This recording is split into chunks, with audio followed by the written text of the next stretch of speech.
Dear friends, இன்றைக்கி செட்டிநாட்டு நெத்திலி கருவாடு புடலங்காய் தொக்கு எப்படி செய்யலான்னு பார்க்கலாங்க.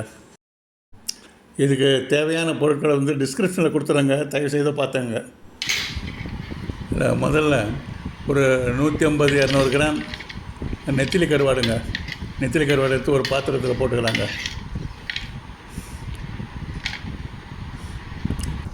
அதில் ஒரு 10 நிமிஷம் தண்ணி ஊற்றி ஊற வச்சிடலாங்க. நல்லா ஊறட்டும் கொஞ்சம் நேரம், 10 நிமிஷம். இப்போ நல்லா ஊறின அப்புறங்க அது ஒவ்வொரு நெத்திலியாக எடுத்து அதனுடைய தலையை பிச்சு எடுத்துடலாங்க. ஒவ்வொரு நெத்திலியாக எடுத்து தலையை மாத்திரம் பிச்சு எடுத்துடலாம், தனித்தனியாக எடுத்துடலாம்.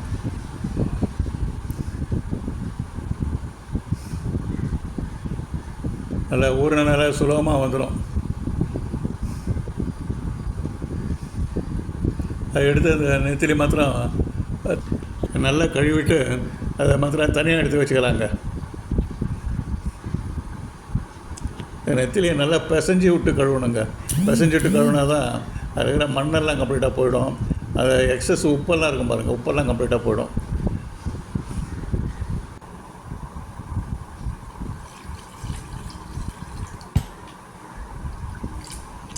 நல்லா பிசைஞ்சி விட்டு கழுவணுங்க.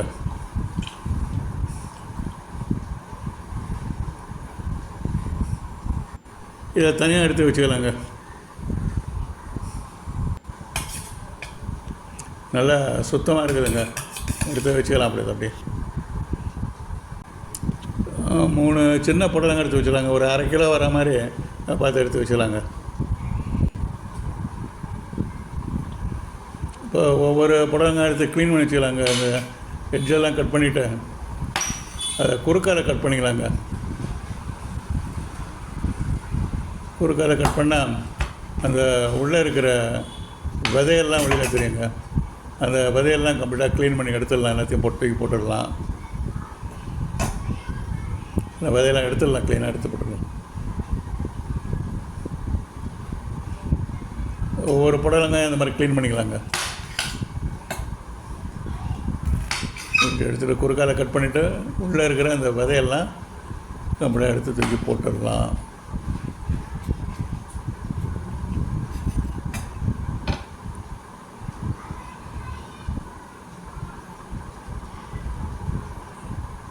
இது 3 புடலங்காயும் எடுத்து க்ளீன் பண்ணி வச்சுக்கலாங்க. இந்த புடலங்காய்லாம் சின்ன சின்ன பீஸாக கட் பண்ணிக்கலாங்க. இந்த மாதிரி ஆஃப் ரிங் வர மாதிரி சின்ன பீஸாக கட் பண்ணி எடுத்துக்கலாம். பாதி ரிங் வர மாதிரி எல்லாத்தையும் கட் பண்ணி எடுத்து வச்சுக்கலாம்.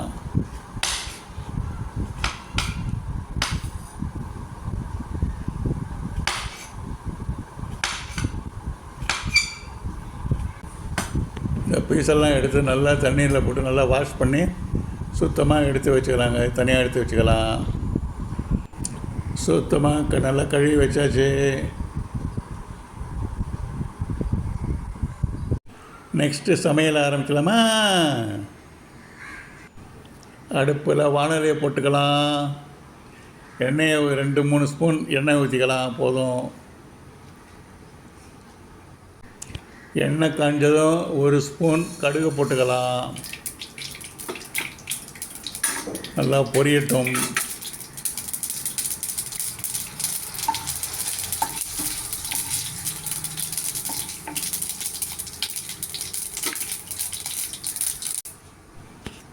ரெண்டு மீடியம் சைஸ் வெங்காயம் நல்லா பொடியாக நறுக்கிக்கலாம்.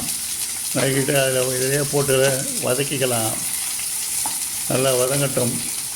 லேசாக பழுப்பு நிறம் வரட்டும், அது வரைக்கும் வதக்கிக்கலாம்.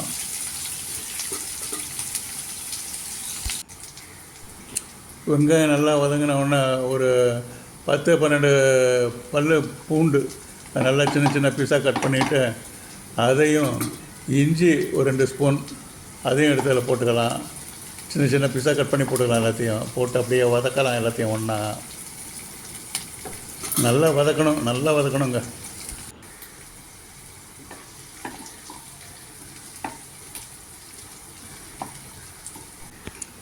இதை நல்லா வதங்கினோடனேங்க நம்ம அந்த கழுவி வச்ச நெத்திலியை அதில் போட்டுக்கலாங்க.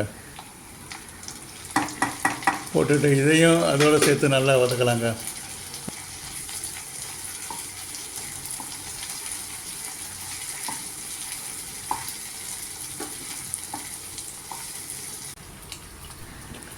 ரெண்டு மீடியம் சைஸ் தக்காளி எடுத்து மிக்ஸி ஜாரில் நல்லா அடித்து வச்சுங்க. அதையும் அதில் ஊற்றிக்கலாம். எல்லாம் நல்லா கலந்து விட்டுக்கலாம்.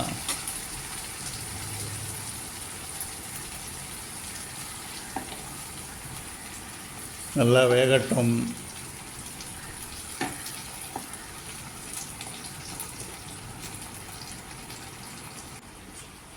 மசாலா கொஞ்சம் கெட்டியாக இருக்குது, அதனால் கொஞ்சம் அந்த இதை கழுவி அப்படியே தக்காளி அந்த தண்ணி கொஞ்சம் ஊற்றிக்கலாம். பாதி டம்ளர் தண்ணி ஊற்றிக்கலாம். ஒரு அரை ஸ்பூன் மஞ்சள் பொடி போட்டுக்கலாங்க. நல்லா கலந்து விட்டுக்கலாம். அடுத்து உப்பு ஒரு 3/4 ஸ்பூன் போட்டுக்கலாங்க. அப்புறம் டேஸ்ட்டை பார்த்துட்டு அப்புறம் சரி பண்ணிக்கலாம். நல்லா கலந்து விட்டுக்கலாம். அடுத்து கழுவி வச்சுருந்த அந்த புடலங்காய் எடுத்து அந்த பீஸெல்லாம் அதில் போட்டுக்கலாம். புடலங்காய் வந்து சீக்கிரம் வெந்துடும், அதனால தான் கொஞ்சம் கடைசியில் போடுறோம் நம்ம. அப்படியே அதையும் போட்டு வேக வைக்கலாம். நல்லா நல்லா வேகணும். ஆனால் அது வெந்த உடனே நம்மளுக்கு பார்க்குறப்பே நல்லா தெரியுங்க, அந்த ஒயிட்டெல்லாம் போயிடும். இப்போ பாருங்கள், அந்த புடலங்காய் கலர்லாம் சேஞ்ச் ஆகிடுச்சு. இப்போ தான் நல்லா வெந்துட்டுருக்குது. இது தொக்குன்றனால நம்ம கொஞ்சம் ட்ரையாக எடுக்கணுங்க. அதை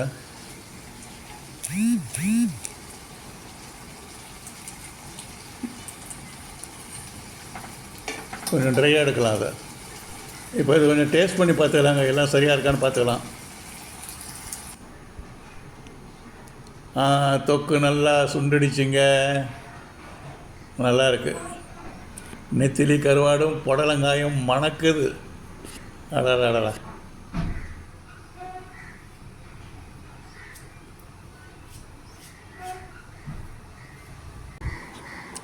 டைனிங் டேபிளுக்கு எடுத்துகிட்டு வந்தாச்சு. திறந்து பார்க்கலாம். நல்ல வாசனை, அருமையாக இருக்குது. இந்த தொக்கை சாதத்தில் போட்டு பசைஞ்சு சாப்பிட்டா ரொம்ப நல்லாயிருக்கும். சாப்பிட்லாமா?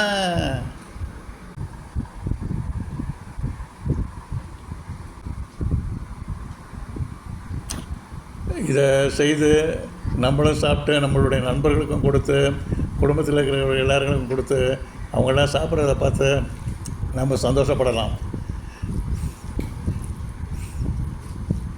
Thank you friends. Thank you very much for வாட்சிங். தேங்க்யூ.